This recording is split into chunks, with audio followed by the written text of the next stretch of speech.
The world of collecting espionage artifacts is a fascinating detective search. Intelligence artifacts don't have a name on them. It's not property of CIA or property of the KGB. Because of their very nature, they're intended to be sterile.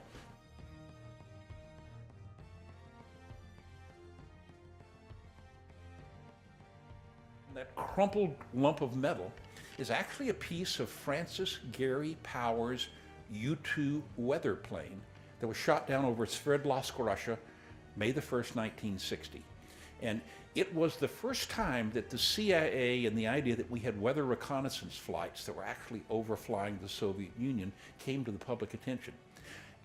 I love the story that the plane was designed in the skunk works on the West Coast in less than 30 days and flown in less than 1 year.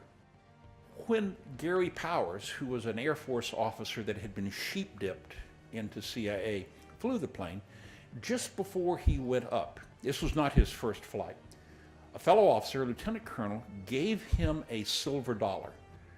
The silver dollar has a silver bezel on it. When you align a hole in the bezel with a coin, there was a spring that ejected a tiny straight pin into your hand.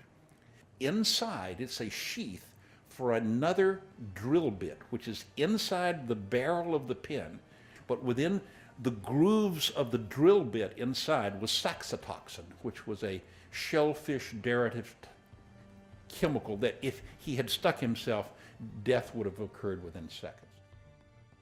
Now next to it, in the wooden box, is one of the most remarkable communication devices.